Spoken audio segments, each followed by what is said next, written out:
after wandering for about 20 minutes, we finally found the place that we wanted here at Disney Springs. Alright, so we ordered some poutine, and while I'm waiting for the poutine, I'm gonna go walk into the World of Disney shop and see what they have in here. While the store is probably way too big, I mean, at least they have merchandise unlike Tokyo Disneyland. I mean, that park had no merchandise, and this is the most merchandise I've ever seen at like a park. This is absolutely ridiculous. Also, it's extremely crowded. Apparently there's some kind of, well, there's spring break going on for some people, and there's some kind of cheer event going on this week, so it's super packed.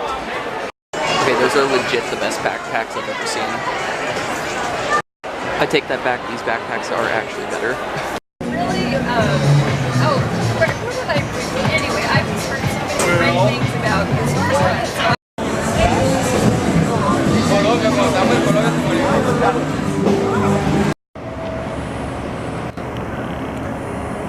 I honestly remember why I don't like Disney parks in the US. They're really extremely crowded, to the point where they're no fun anymore. So now I'm not really as sad that I'm not going to any of the main 4 Disney parks on this trip. 3 days later. Alright, so I'm here at Disney's Hollywood Studios. Alright, so I finally made it to fun spot Kissimmee. And first off, I'm gonna ride the coaster because that's the big attraction here, is this looping hybrid coaster from Gravity Group. Alright, so that was one of the best wooden coasters I think I've ever ridden. The inversion's fantastic. Honestly, it compares to Railblazer at California's Great America. It's very similar to that in how the ride runs. I can't decide if I would put it above Railblazer or right next to it, but it's amazing. This is a really good coaster.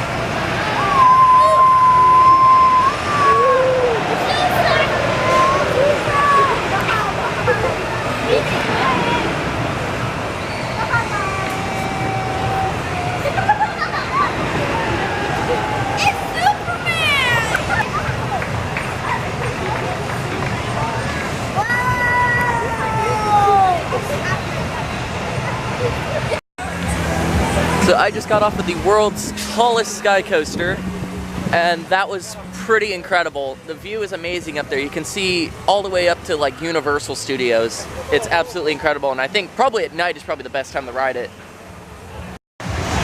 Okay, somehow this is high-key the sketchiest Reversion mouse I've ridden, and I've ridden a few in Japan, and I've ridden one in Mexico, and somehow this is the most sketchiest one I've ridden. But in all honesty, I kind of like it a little bit sketchy. I love these Reversion mouses. Not quite as good as the one at La Feria, because that one spins like absolutely crazy, and the turns I think are a lot sharper on that one. But I love me a good sketchy spinning mouse. Alright, so I did this FPS Visa inverting pendulum, and it was pretty fun. I actually like those. Those are the first time I've ever been on one, and I thought that was pretty good. Over here, though, is their Miler Kitty coaster, but it seems like it's down for maintenance today. And there's randomly a shopping cart just sitting right there. Being absolutely real, though, this is the coaster I'm here for. This is the ride I'm here for. I mean, oh, this roll is so amazing. It seems like it's just so drawn out. It's such a good roll. And there's so much airtime. It feels like what Ghost Rider used to feel like when it had the PTC trains. Oh, it's so amazing.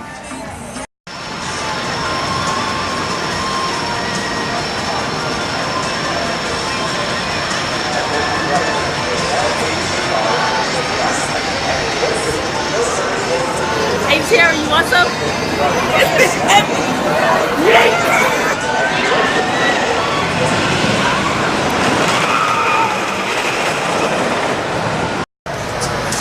so I got 3 rides tonight on Mind Blower, and I think that's as much as I can handle. It kind of throws my back off a little bit. Not that it's rough, it just, I don't know. Something about the ride, it's pretty forceful, so it kind of throws off my back. I guess sitting in the airplane all day was probably not the best for it, and then riding coasters right after, probably not the best idea. But I rode this go-kart track, not Chaos, but Vortex. This is the craziest go-kart track I've ever seen. I mean, and this is coming from someone that works a go-kart track. It is absolutely insane. So you spiral going up, you think, okay, that's pretty cool, you know, it's multi-level, that's awesome. I want to see if I can get a good, like, view of this ride, because it has like a 45-degree bank turn because you fly through it so fast. It's so good. So the blue one is Chaos, the yellow one is Vortex, and Vortex is absolutely insane. Like, as you can see, there's the bank turn right there.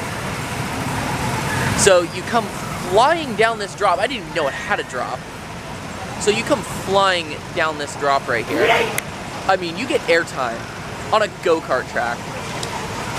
So, oh, you can hear it slamming back down from the airtime, and then you come sliding around this turn. It says 32 degrees, world's steepest go-kart bank curve.